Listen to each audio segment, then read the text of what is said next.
بسم الله السلام عليكم ورحمة الله وبركاته سو دواد ولا لها قالقة ولا لها هورين ولا جوغي iyo dhammaan walaalaha cusub ee hadda arki doono fiidiyogan ugu horeyn doono waxaan idin leeyahay soo dhawaada halkani waa channel la isugu dhiirigeliyo xuska iyo dikriga Ilaahay hadii ahaan leed quraan akhris xusaska kaleento istighfaarta ducooyinka salaatul leylka xawqalada saliga nabiga tasbiixda taaju dikri dhammaan dikriga Ilaahay noocyadiisa kala duwan ayaan isugu dhiirigelinaa meeshan biidni raxmaan waxaana ka sheekeeyaa mar walbeento qisaska laga arkay xuska Ilaahay insha Allah waxaana jeclahay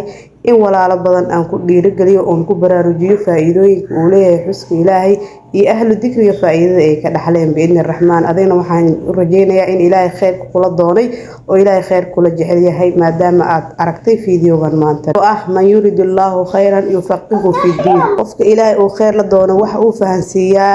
diinta iyo khayrka macaanidiisa ayuu fahansiiyaa insha Allah maadaama aad doontay khayrka oo raadisay Ilaahay khayr ayuu kula doonay Ilaahay ku waafajiyo ayaan leeyahay dhamaanteen Allahna waafajiyo khayrka aan badina dikriga iyo xuska Ilaahay marka horena aan isxasuusino inaan ku salino nabigeena Muhammad sallallahu alayhi wasallam inna Allaha wa malaa'ikatahu yusalluna 'ala an-nabiy ya ayyuhalladhina amanu sallu 'alayhi wa sallimu taslima mar walba aan badino toobadkeenka alla ka cabsiga aan iska ilaalina dunuubta inteeda yaryar insha Allah waxa ugu dhib badan dambiga weyn waad iska ilaalinaysa inaad qof dishi inaad qof dhacdo waxyaabahaas oo kale inaad iska ilaalisa ayaa laga yaabaa laakiin yaani aad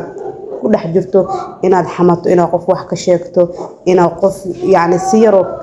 yar aad u dulmiso insha Allah waxa soo dhan aan yaani iska ilaalino qof walbeento oo aan dareen inaan wax gaf ah ama wax culeysi aan ku sameynana insha Allah waa inaan mar walbeento aan ka codsanaa inuu nacafiyo ama aan raali gelino biidni raxmaan qofka hadaad khalad ka gasho waa inaad ku dhiiran kartaa inaad tiraahdo icafi wax weyn waa inaad tiraahdo qofka icafi tiraahdo icafi waa inuu ku cafiyaa adigana shakhsiyan waa inaad iska cafisaa qof walbeento aad dareento in maalintaas dib ku geystay habeenkii markaad seexanayso inaad niyadaada gelisaa inaad cafisay dhammaan dadkii khaladaadka geystay maanta hadaan iscafino oo bulsho iscafisa aan noqono wax badan ayuu Ilaahay noo fududeynaya oo khayr badan ayuu Ilaahay noo waafajinaya insha Allah ducadana aan ku dadaalno Allah subhanahu wa ta'ala wuxuu leeyahay ud'uuni astajib lakum Ilaahay asaab diyaarno ee baryo idin dhahay waan idin ajiibaya marka insha Allah aan ku dadaalno ducada iyo alla baryo Allah subhanahu wa ta'ala waxaan weydiisanaynaa inuu dunuubteena noo dhaafo mid yar iyo mid weyn mida ognahay mida ogeyn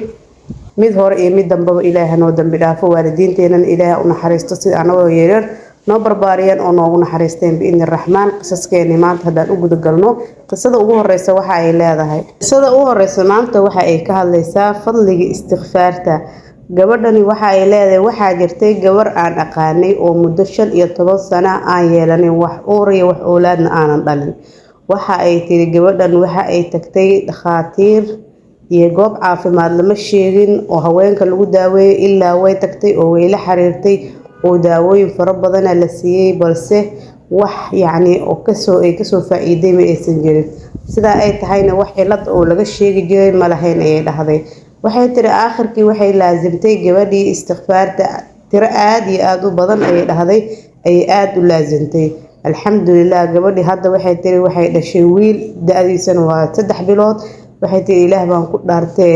waxay ku caafimaaday fadliga Ilaahay iyo istighfaarta gabadhaasi 15 sano wax awlaad Ilaahay uu siinin ayaa muddo kooban oo ay joogtay istighfaarta Ilaahay ku siiyay ubad qurux badan oo dhabteeda Ilaahay u soo saaray sideen xigta waxa ka sheekeynayso gabar waxa ay leedahay istighfaarta waxaan ku arkay shalayto subaxdii ayaa waxaan tukaday ee dhahay salaada fajr kadib waxaan akhristay adkaaru sabaax kadib waxaan ku celcelinayay yiraahday istighfaarta ilaa ay qorraxda ka soo baxdo kadib waxay tiri qorraxda markii ay soo baxday ayaan wax yar seexday anigoo istighfaarsanay ayaan dhinaca si yar dhigay yiraahday waan riyooday ayadoo la ileeyahay roob ayaa da'ayo kadib waxay tiri yaan hurdada dhexdeeda iyo riyada dhexdeeda ayaan ku istaagay yiraahday daaqada ayaan fiiriyay in warka la ii sheegay inuu oo roobka da'ay leeyahay inay run tahay waan fiiriyay yiraahday xagga laamiga ayaan fiiriyay kadib waxaan arkay yiraahday dhulkii oo leh naq roobeed yaani roob ma da'ay laakiin dhulkii wuu qoyay oo astaanta roobka ay leedahay yiraahday riyadayda halkaas ay ku dhamaatay subhanallah hurdadii waan ka soo kacay Ilaahay yaa mahad iska leh waxay yiraahday isla maalintiiba waxa ii imaaday irsaaqad iyo maal فربضن إلهي بركة إلهينا وحن بريا قفل بنت أو إرزق محتاج إنه إلهي كأرزاق قابك أو استغفرت آخرنا هنا وحيتري وأستغفر الله الذي لا إله إلا هو الحي القيوم وأتوب إليه أنت سيانكو على هذا هل ما نقوله هذا أيو إلهي وأرزاقي قصة كلنا وحي إلهي استغفرت الله وشكينا السلام عليكم ورحمة الله وبركاته يا إلهي جودا قصة استغفرت هذا ذكر شكي وحي هذا إن مدة وحن وذي هذا استغفرت الحمد لله إلهي يا فضل قاصورنا أسقنا ذي وحي تري استغفرت فضل هذا إلهي فضل سواها يوسق رمتي هذا أمور فربضا ولي وأرن وحاجرتي هذا مدة السنة ذا إجا حيرنات أرنتي ويوفو ذاتي كدي بحي تري وحن قال أنت أنكوها لي إن إلهي بريدي ذي دعوين كيجو استجابوا نقضين مركان بدي استغفرته waxay tiri yani marka istighfaarsanayeen waxaan u istighfaarsanayay hada in ilaahay ridoohiisa iyo raali ahaanshadiisa aan helo iyo dambi dhaafkiisa oo dunuubteeda iigu dambi dhaafo waxay tiri ilaahay subhanahu wa ta'ala waa mid sareeyo oo kariim ah waxa uu siinayaa wax aad sawiranaysiin iyo wax ka badan kaliya la imaada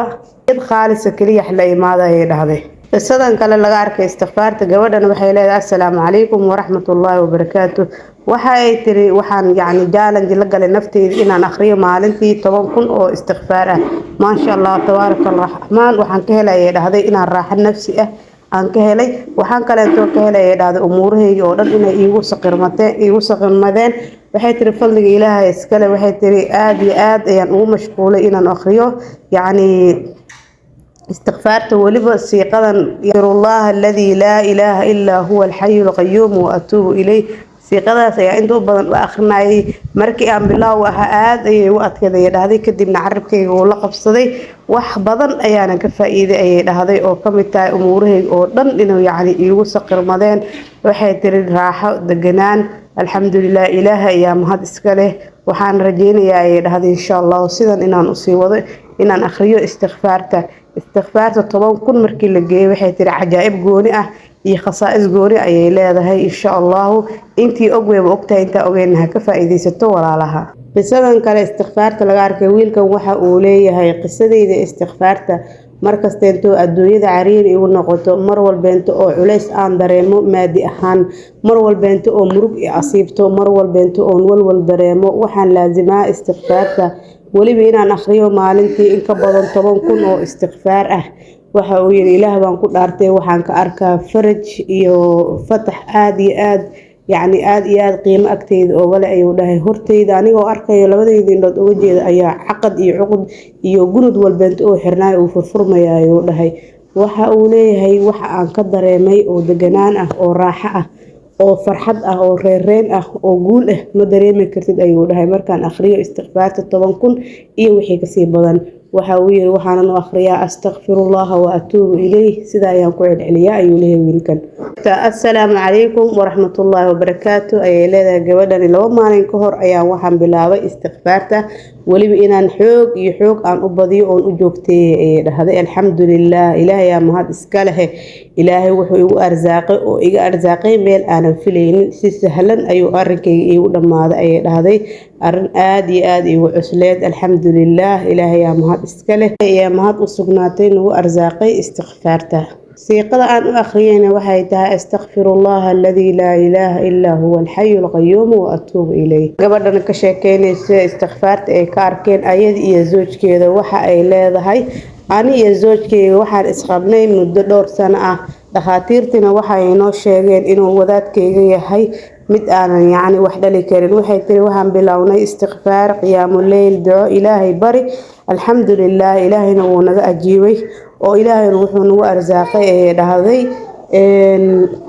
mataano waxay tiri zoojkayga aad ay u niyad jabsanaay balse ilaahay subhanahu wa ta'ala marka aan joogtayna istighfaar aad iyo aad u fara badan waxa uu nagu arsaaqay mataano awlaad aad iyo aad ay qulubteena u faraxday ay dhahday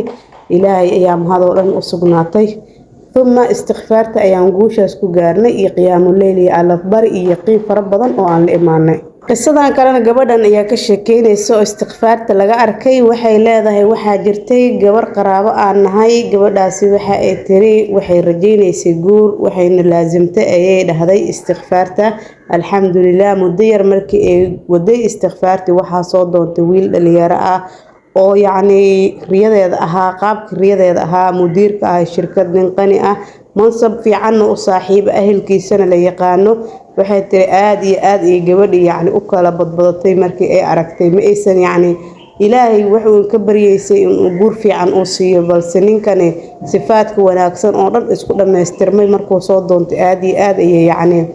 ola fajacday oo wax aad iyo aad u weyn ayay noqotay. gabadhani waxay kasoo jeeday reer iska sabool ah oo iska danyar ah, iyadana waxay ahayd ayay dhahday gabar da-deeda aad iyo aad u weyn tahay. ma isdhehaynin ninkan yacni isku dheelitiran ayaad helaysaa, nin iska caadi unbaa iska kaa guursanaya ayaa isdhehaysay. alxamdulilah way isguursadeen, owlaad ayay u dhashay. waxayna tiri istighfaarta aniga waxaan ku arkay gabadhaas arinteedaas cajaa'ibka ah. waxaan kalena waxaa ka sheekeynayso gabadhan waxay leedahay assalaamu calaykum waraxmatullaahi wabarakaatuh. waxaan waday 5 maalin oo istighfaar aniga oo akhrinayo astaghfirullaha alcadiim alladii laa ilaaha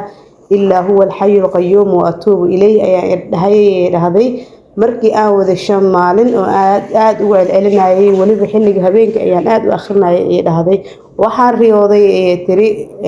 waa jiiftay ayay dhahday. waxaan riyooday anigoo weyse qaadanaya oo biyo ku weyse qaadanaya kuna celcelinaya astaghfirullah. waan kasoo kacay ayay dhahday hurdadii anigoo carabkaygii leen istighfaarta ayaa u dambeysay istighfaarta ku celcelinayo. alxamdulilah ilaahayna waxa uu igu arsaaqay meel aanan ka filaynin. ilaahay nimcada ii daa'im ayay dhahday. ilaahay naga mid dhig kuwa aad u dambi dhaaftay, allahumma aamiin. qisadeena xigta ee laga arkay istighfaarta waxaa ka sheekeynayso gabadhan waxa ay leedahay waxaan ahaa gabadh dhalinyaro ah oo shaqo haynin, guurna haynin. waxaan bilaabay ayay dhahday inaan istighfaarsado maalintii 1 mar.